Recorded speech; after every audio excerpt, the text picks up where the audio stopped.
Only one spot left to qualify for the 2017 MLB postseason after the Twins clinched the final spot in the AL last night. We'll go over the potential playoff matchups and more as Prime Sports Baseball on Prime Sports Network starts now.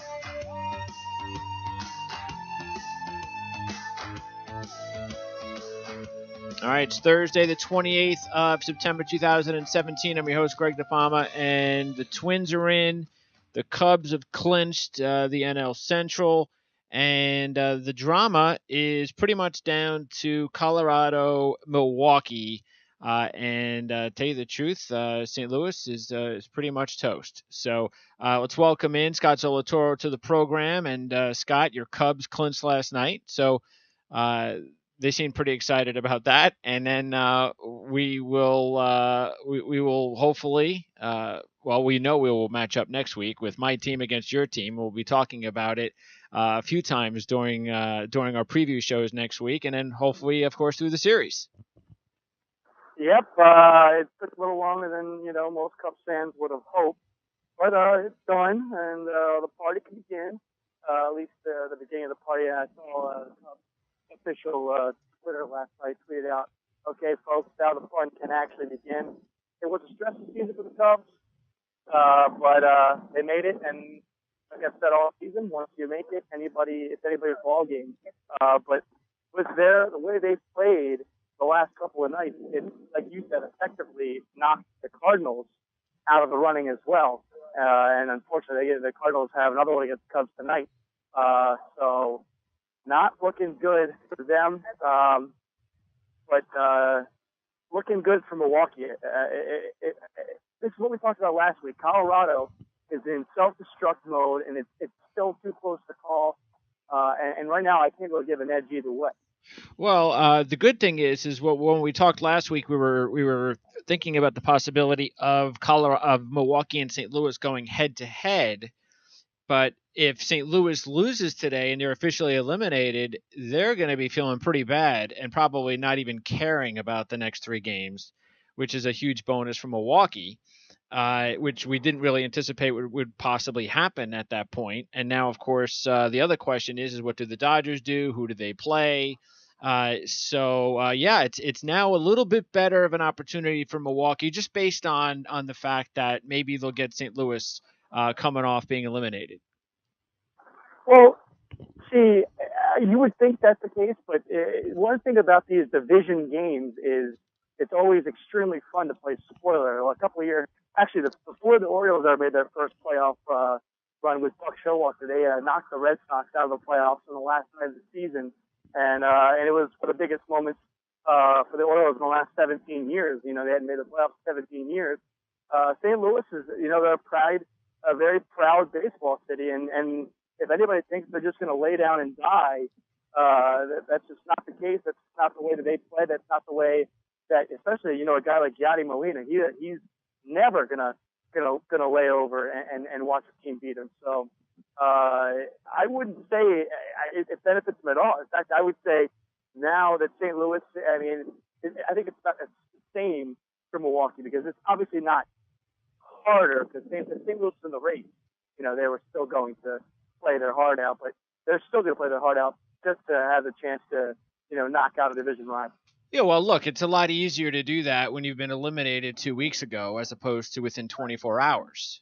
There's got to be a hangover for Friday. The other thing is if you're the manager, you've got to say, well, okay, I mean, all right, I'll play some of these guys, but just like we've seen with all these other teams that have had an opportunity to play as many young guys as possible at this time of the season, they only have 3 games to do it. So why wouldn't they play a bunch of young guys just to get them some playing time that they didn't have time for in the playoff race? So, I mean, I would think maybe Sunday, maybe a little bit different. If the Brewers are 1 game away and they need it, then maybe I could really see the Cardinals getting up for that game and maybe even playing a more realistic lineup. I just think Milwaukee will have a little bit of an edge on Friday and Saturday, and it may not matter anyway because Colorado pretty much controls their own destiny. Yeah, I mean, Colorado keeps winning, they're in, but like we said, hasn't been the way that they've been playing this last 3 months. They could have locked this thing up, 3 weeks ago had they had not, just spiraled out of the way. They could have pretty much locked it up right after Arizona did.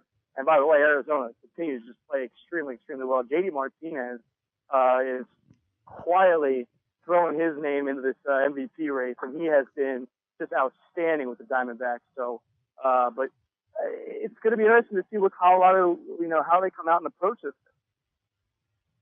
Well, look, first thing that they'd love to do more than anything, of course, is get it over with as soon as possible so they could set up, their rotation. I mean, I don't know. I mean, Colorado, as we've talked about, it's not like they have a Greinke. And Arizona seems to be setting that up, which they should, to make sure that Greinke pitches the wild card game. And that's going to be awfully tough for Colorado to go into Arizona and beat Greinke, who's been phenomenal in his home starts for the D-backs. So even if Colorado even if they clinch, say, Friday, I don't know. I mean, do they have like a guy that you just go, oh yeah, Colorado should definitely start this guy in the wild card game? I don't think they have that guy. They have, several guys. Anderson's a guy who they really like, but I mean, what do you think? I don't think they really have. It's not an obvious choice like I would say the rest of the teams in the playoffs do have. No, I don't. I don't think that they have one of them. I mean, I think if you just take a look at, if you want to just take a look maybe at how things have been going recently, you always want to go with the guy that, that maybe pitching a little bit better right now. You probably Anderson, like you said. Anderson would probably be at the top. And then you would probably decide between Gray and Chatwood. So the good news for them is that they have three guys that are kind of, I mean, with Anderson clearly the top guy right now, but I don't think that they would feel bad about pitching Gray or Chatwood in that spot either. But yeah, and I don't know how the pitching matchup is set for the rest of the weekend. But that would probably be the likely situation for them. But again, they don't have a Greinke. So they just want to make sure that they can get into the postseason first. We'll see what the Dodgers do. And then that's also, how do the Dodgers handle this situation? Because they're going to be gearing up for that postseason and whether or not they face Colorado or Arizona. I'm sure they'd rather face Colorado. I don't think they want anything to do with Arizona. No, I wouldn't want much to do with them either. I mean, if we're being totally honest. So, look, Colorado. Here's the thing. Do we really think that it makes that much of a difference? I mean, I think that Arizona right now would be a pretty heavy favorite going into this thing. And I don't think that it really makes much of a difference who pitches for the Rockies. Well, but they got the offense, and anytime they got an offense like Colorado has, and Greinke's going to have a lot of pressure on them. But the offense for the Diamondbacks is equally as good, if not maybe a little bit better. It's just one game, though. That's the point. It's just one game. That's true. And if they can hit Greinke, and Greinke's not handling the pressure, then anything's possible. But look, we all agree. Everybody knows Arizona is going to be a heavy favorite to win that game. And if somehow Colorado wins that game, they're going to be a heavy dog against the Dodgers. I don't think Arizona is going to be a heavy dog. I just don't. They'll be a dog, of course, but they're not going to be a heavy dog. I think there's going to be a lot of people that will firmly believe that Arizona will have a shot against the Dodgers. Yeah, and you wouldn't be wrong to believe that. But the Dodgers, I mean, look, since the Dodgers had that massive collapse, they are certainly better than they were before.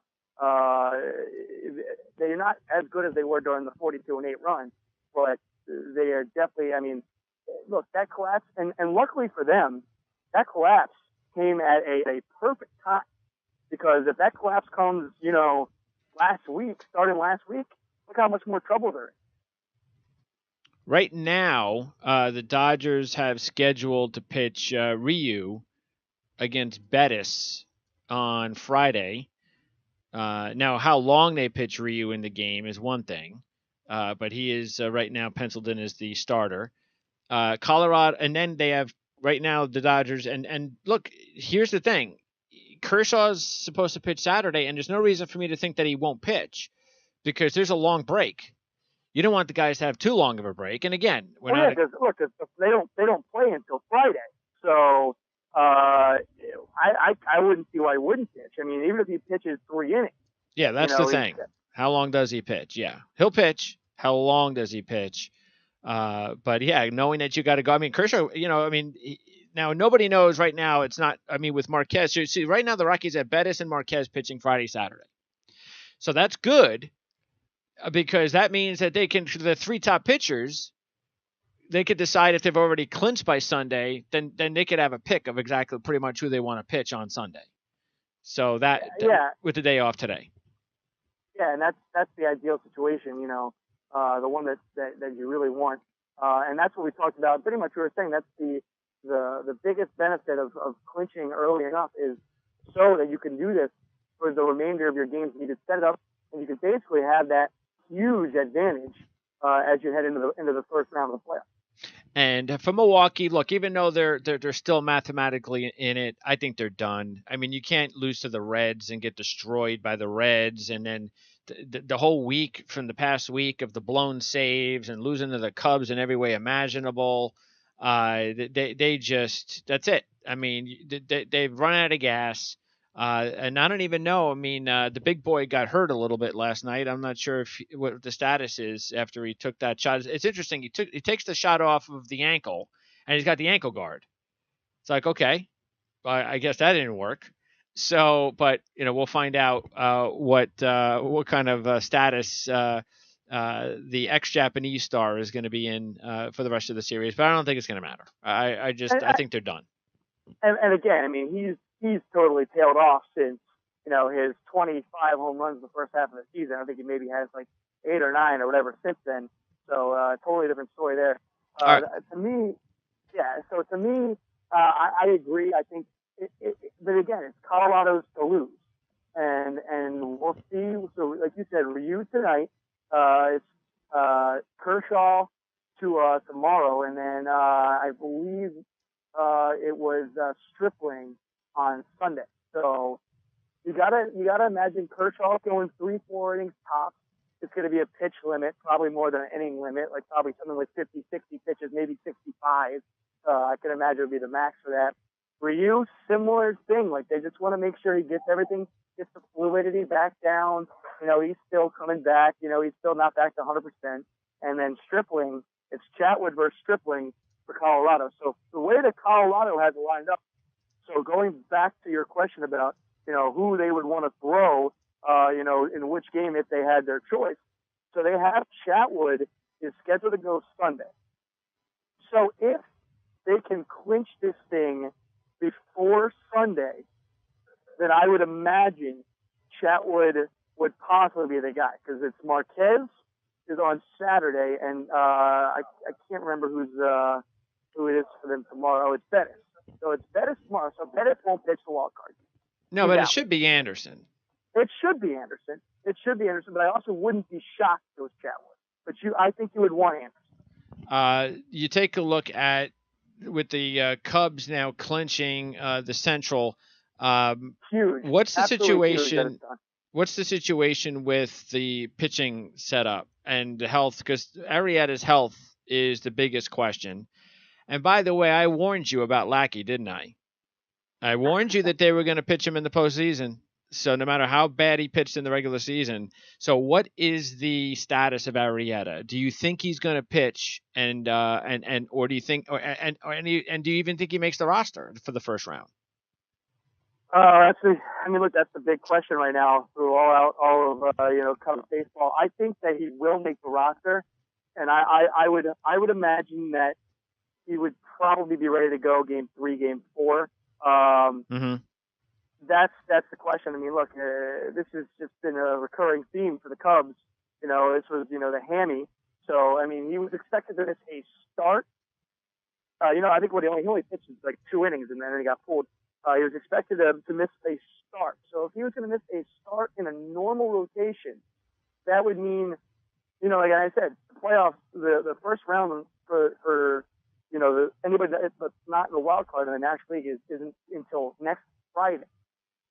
So I would imagine he makes it, and put it this way, he would make it, even if he was like 75% sure that he would pitch, he would make it because they want him pitching maybe at least game 4. Yeah, I mean, I would think so If he too, just because pitches, if if he just Lester, pitches game 4, who pitches 1? Lester? Lester goes 1, and then Okay. you'd imagine. Well, if Hendricks Lester goes, pitches 1, and let's say Lester doesn't pitch well, and they get to, and let's just say they have a 2-1 lead, they could decide, you know what, maybe it's our best interest to keep in our back pocket Arrieta for Game 5 instead of Lester. yeah. Though I think that so you're saying if the Cubs are up 2-1 going into Game 4, and Lester didn't pitch well in Game 1. Yeah, but the point would be that if he doesn't pitch well in Game 1, then Arrieta basically replaces him. And then you save Lester for 5. No, he would replace Lester. Period. And then, because again, I really believe they're going to pitch Lackey and the other and Quintana and Hendricks, and I think that's the way it's going to go. And then that's why if they do it that way, they could decide if they're up 2-1, they can go, okay, you know what, let's go Lackey in 4, and then if he doesn't get it, then they can always go to Arrieta in 5 instead of Lester. Yeah, I mean, that does make sense as well. So right now the Cubs have lined up for Quintana to go, for Quintana, Lester, and Hendricks to go the weekend here. So that's what they've got lined up. And don't forget, I mean, I don't think that Joe Maddon is also, I don't think he's afraid to throw Montgomery if he has to, knowing that he could probably get 4 or 5 innings out of him and then maybe turn to the bullpen, which has definitely improved significantly over the last 2 weeks. For who? So, well, for the Cubs. No, for who? In place of who? Well, if Arrieta's not ready, is what I'm saying. Well, again, but you're assuming then that because the only guy that they wouldn't pitch would be Lackey, because there's no reason to not pitch Hendricks the way he's pitched in the second half, right? No, Hendricks has got it. Hendricks has been, he's been. So Hendricks is in, Quintana's in, Lester's in. We're talking about Arrieta, so it's either Lackey or no Lackey. Well, look, I'm not Joe Maddon, and nobody knows what's going on in Joe Maddon's head. He's kind of like a Belichick of Major League Baseball. He'll make all kinds of changes late. If I had to guess, it's going to go Lester 1, Hendricks 2, Quintana 3, and then it's anybody's guess. So if so you have to admit Lackey would be the 4th. But if Arrieta's ready, then Lackey won't pitch. It'll go back to Arrieta or back to Lester, and then Arrieta, and then Lester. Which is what I would imagine it would be. If I had to guess, it would go Lester, Hendricks, Quintana, Arrieta, Lester. If I had to guess. Okay. Just pure speculation. I would say up 2-1 Lackey, down 2-1 Arrieta. And then if they get to Game 5, then they could decide at that point, obviously, then you've got the options. And again, it all depends on how Lester pitches Game 1 too, because he hasn't had a great year. But if he's back to being the Bulldog postseason warrior in Game 1 and he has a great game, then we know Lester's pitching Game 5 no matter what. Then it's not even a discussion. And then it's just about whether or not Arrieta pitches or Lackey pitches. So I think if Arrieta makes the roster and he's ready to go, Arrieta pitches no matter what. And if Arrieta pitches, Lackey does not pitch.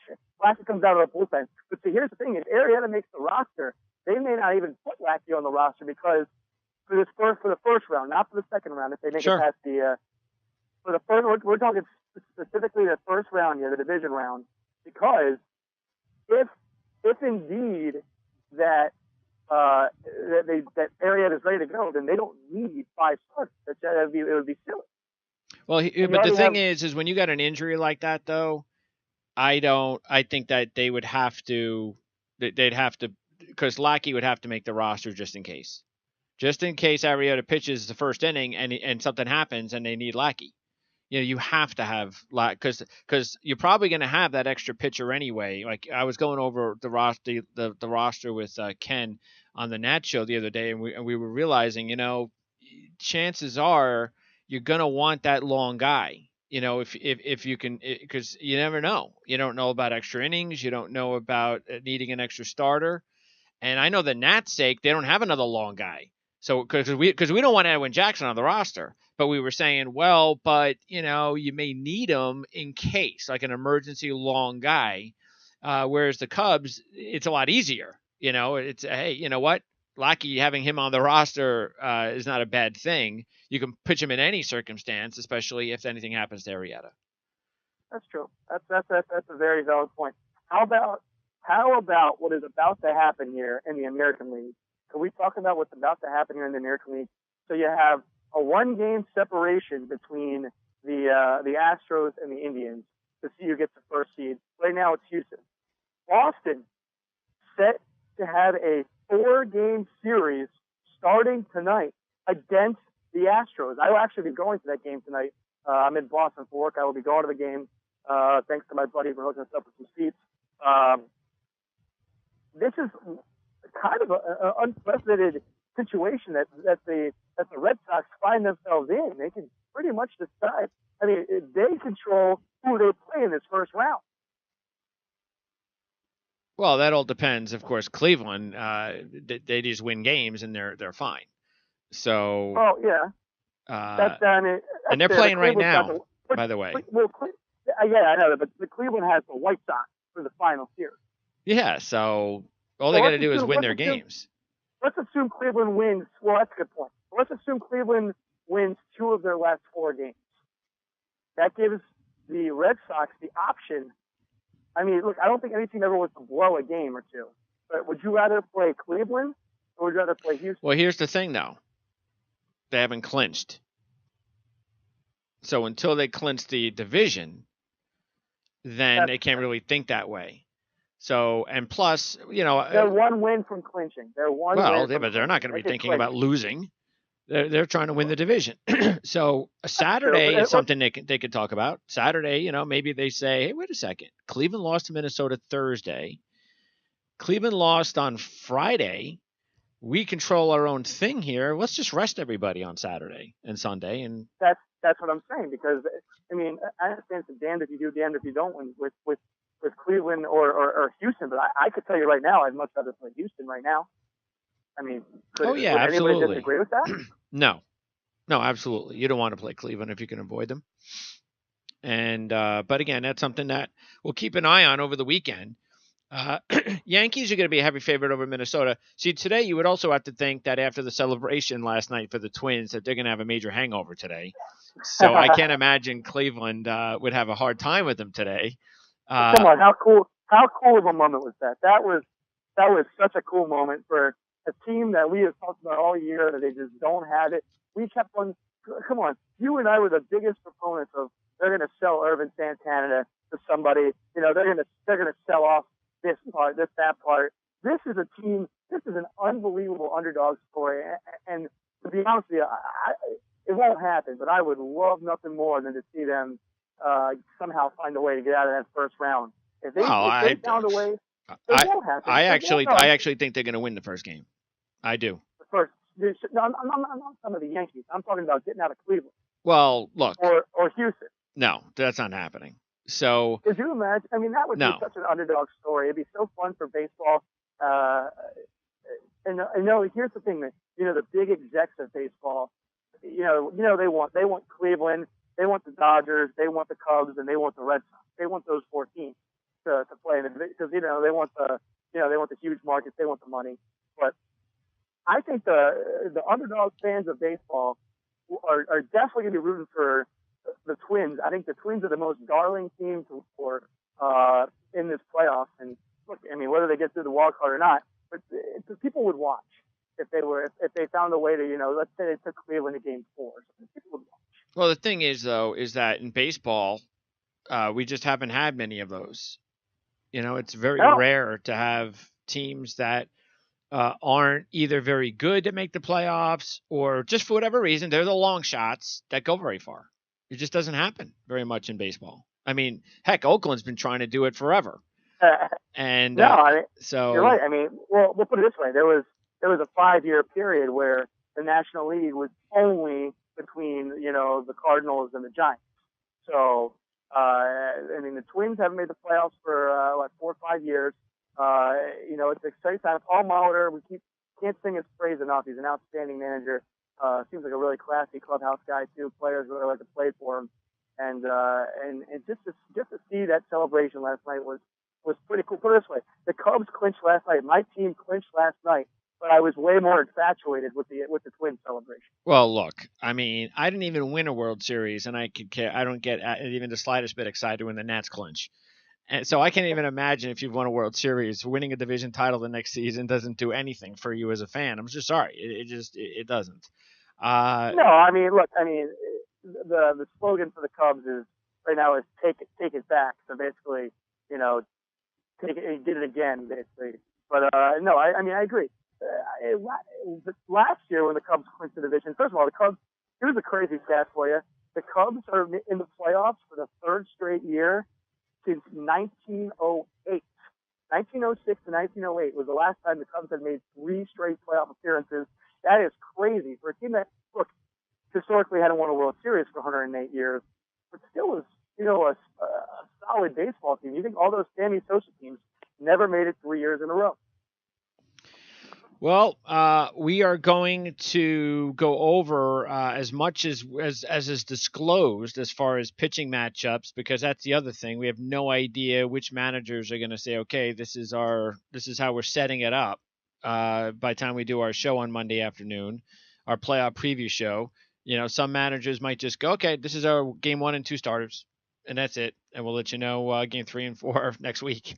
So we'll have maybe possibly some unknown there to talk about, but we'll definitely, of course, take a look at the playoffs, the updated futures, and we still have some money in our bank account, so we could throw our remaining future money. And once we take a look at what the World Series odds are, starting on Monday when we do the show at noon Eastern.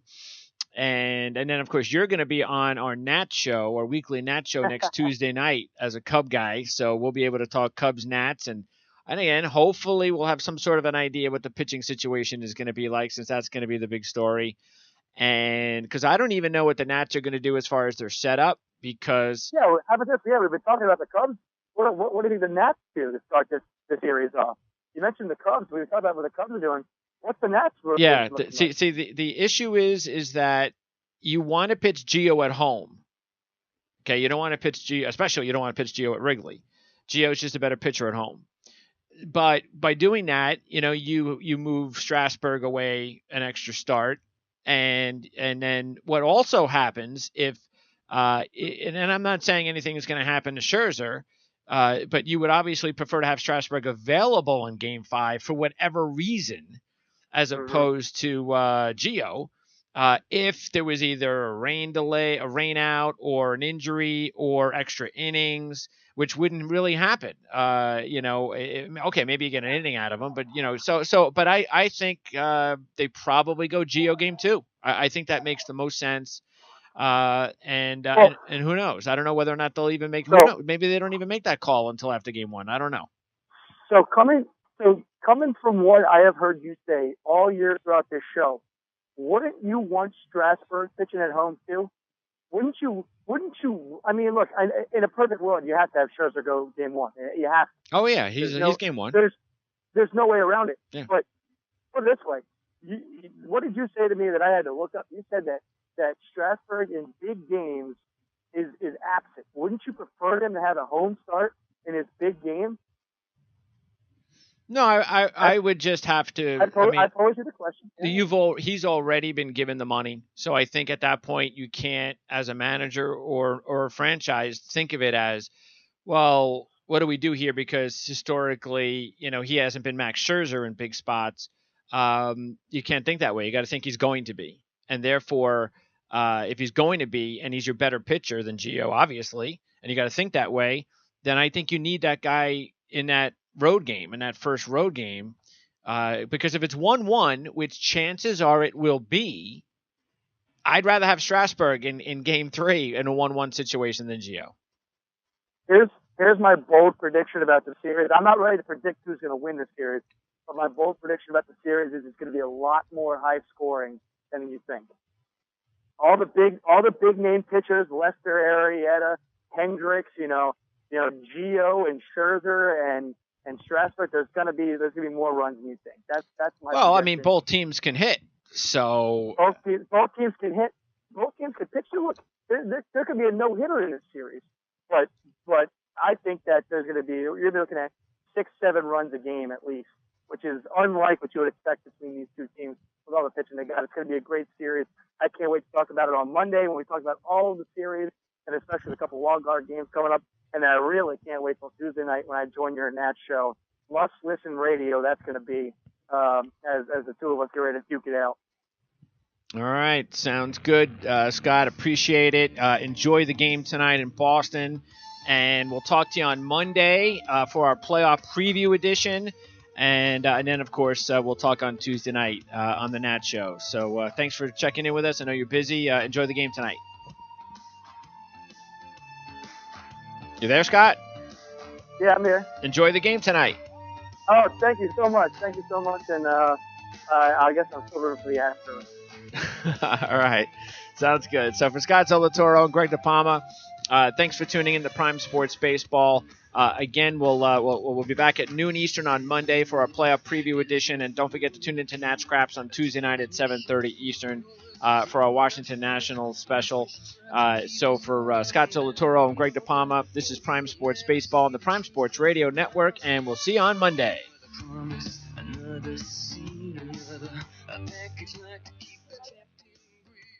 We're clear?